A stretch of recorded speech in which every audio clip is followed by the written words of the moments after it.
خداوند عالم کی حمد و ستائش۔ پناہ مانگتا ہوں میں اللہ کی شیطان مردود سے، اللہ کے پاک نام سے شروع جو بڑا مہربان نہایت رحم والا ہے۔ تمام تعریفیں اس اللہ کے لیے ہیں جو ایسا اول ہے جس کے پہلے کوئی اول نہ تھا، اور ایسا آخر ہے جس کے بعد کوئی آخر نہ ہوگا۔ وہ اللہ جس کے دیکھنے سے دیکھنے والوں کی آنکھیں عاجز ہیں، اور جس کی توصیف و ثنا سے وصف بیان کرنے والوں کی عقلیں قاصر ہیں۔ اس نے کائنات کو اپنی قدرت سے پیدا کیا اور اپنے منشاء ازلی سے جیسا چاہا انہیں ایجاد کیا، پھر انہیں اپنے ارادے کے رستے پر چلایا اور اپنی محبت کی راہ پر ابھارا۔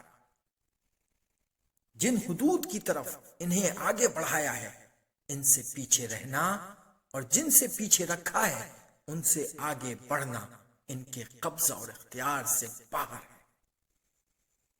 اسی نے ہر ذی روح کے لیے اپنے پیدا کردہ رزق میں سے معین و معلوم روزی مقرر کر دی ہے۔ جسے زیادہ دیا ہے اسے کوئی گھٹانے والا گھٹا نہیں سکتا، اور جسے کم دیا ہے اسے بڑھانے والا بڑھا نہیں سکتا۔ پھر یہ کہ اسی نے اس کی زندگی کا ایک وقت مقرر کر دیا ہے اور ایک معینہ مدت اس کے لیے ٹھہرا دی ہے،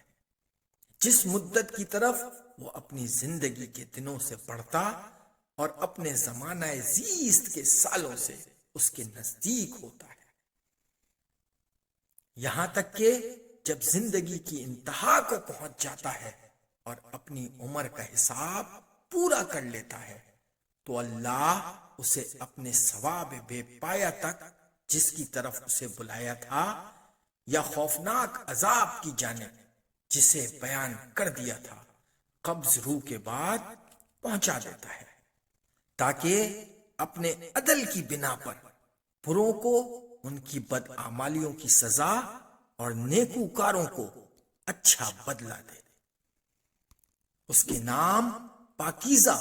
اور اس کی نعمتوں کا سلسلہ لگاتار ہے۔ وہ جو کرتا ہے اس کی پوچھ گچھ اس سے نہیں ہو سکتی، اور لوگوں سے بہرحال باس پرس ہوگی۔ تمام تعریفیں اس اللہ کے لیے ہیں کہ اگر وہ اپنے بندوں کو حمد و شکر کی معرفت سے محروم رکھتا، ان پہ ہم عطیوں پر جو اس نے دیے ہیں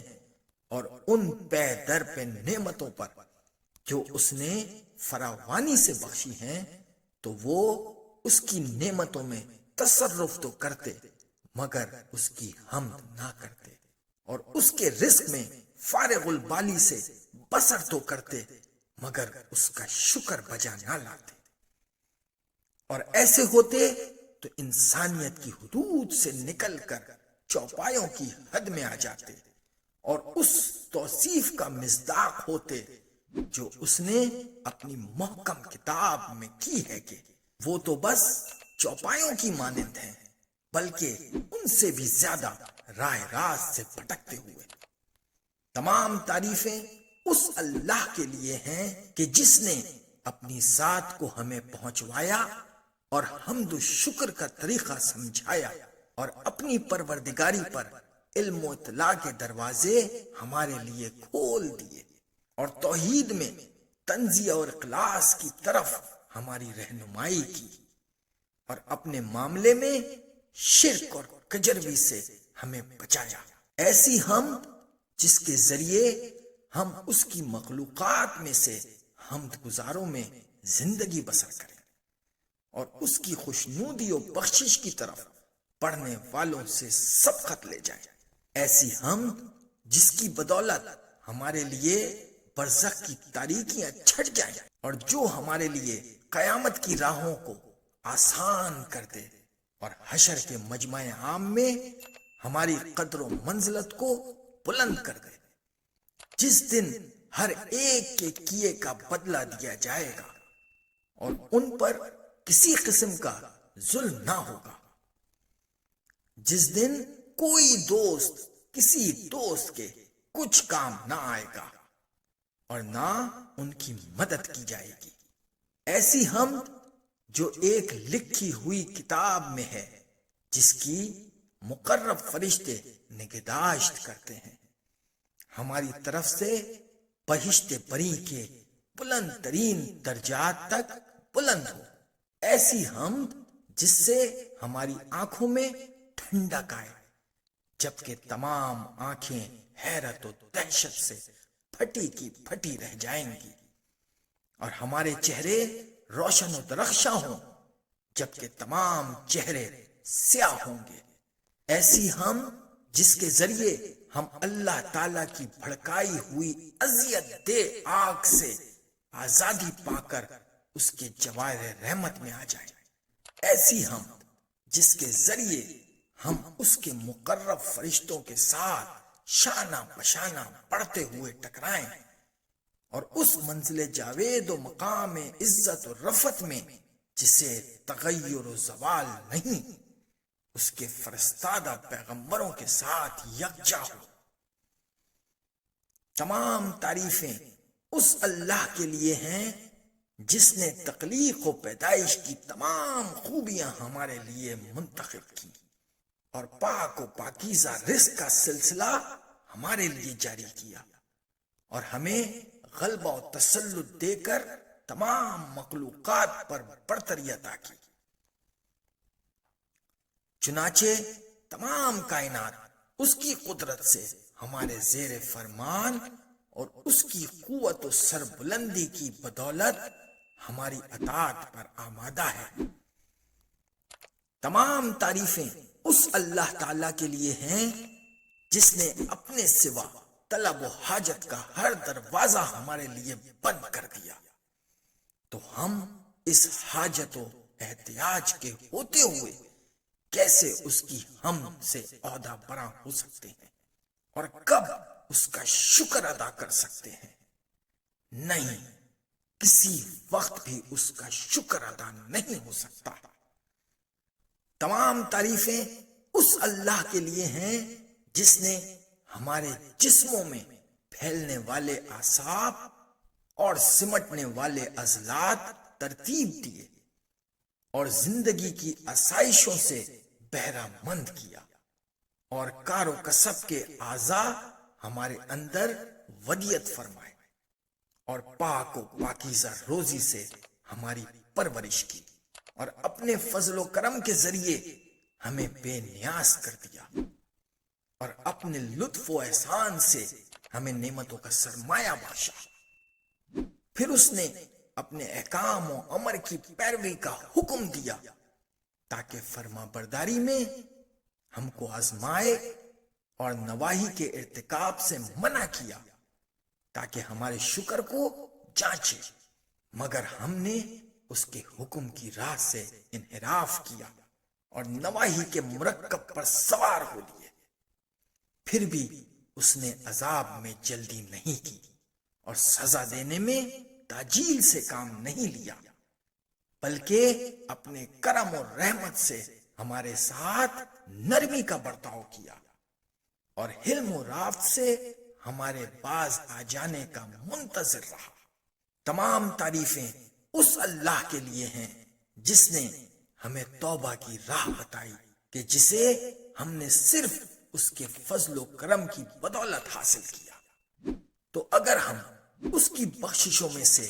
اس توبہ کے سوا اور کوئی نعمت شمار میں نہ لائیں، تو یہی توبہ ہمارے حق میں اس کا عمدہ انعام، بڑا احسان اور عظیم فضل ہے، اس لیے کہ ہم سے پہلے لوگوں کے لیے توبہ کے بارے میں اس کا یہ رویہ نہ تھا۔ اس نے تو جس چیز کی برداشت کرنے کی ہم میں طاقت نہیں ہے وہ ہم سے ہٹا لی، اور ہماری طاقت سے بڑھ کر ہم پر ذمہ داری عائد نہیں کی، اور صرف سہل و آسان چیزوں کی ہمیں تکلیف دی ہے، اور ہم میں سے کسی ایک کے لیے حیل و حجت کی گنجائش نہیں رہنے دی۔ لہذا وہی تباہ ہونے والا ہے جو اس کی منشا کے خلاف اپنی تباہی کا سامان کرے، اور وہی خوش نصیب ہے جو اس کی طرف توجہ اور رغبت کرے۔ اللہ کے لیے حمد و ستائش ہے، ہر وہ ہم جو اس کے مقرب فرشتے، بزرگ ترین مخلوقات اور پسندیدہ حمد کرنے والے بجا لاتے ہیں۔ ایسی ستائش جو دوسری ستائشوں سے بڑھی چڑھی ہوئی ہو، جس طرح ہمارا پروردگار تمام مخلوقات سے بڑھا ہوا ہے۔ پھر اسی کے لیے حمد و ثنا ہے، اس کی ہر نعمت کے بدلے میں جو اس نے ہمیں اور تمام گزشتہ اور باقی ماندہ بندوں کو بخشی ہے، ان تمام چیزوں کے شمار کے برابر جن پر اس کا علم حاوی ہے، اور ہر نعمت کے مقابلے میں دگنی چوگنی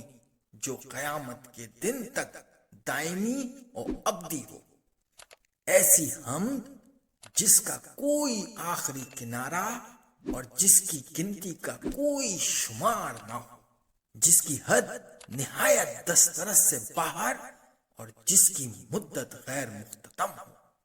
ایسی حمد جو اس کی اطاعت و بخشش کا وسیلہ، اس کی رضامندی کا سبب، اس کی مغفرت کا ذریعہ، جنت کا رستہ، اس کے عذاب سے پناہ، اس کے غضب سے امان، اس کی اطاعت میں معین، اس کی معصیت سے مانے، اور اس کی حقوق و واجبات کی ادائیگی میں مددگار ہو۔ ایسی حمد جس کے ذریعے ہم اس کے خوش نصیب دوستوں میں شامل ہو کر خوش نصیب قرار پائیں اور ان شہیدوں کے زمرے میں شمار ہوں جو اس کے دشمنوں کی تلواروں سے شہید ہوئے۔ بے شک وہی مالک و مختار اور قابل ستائش ہے۔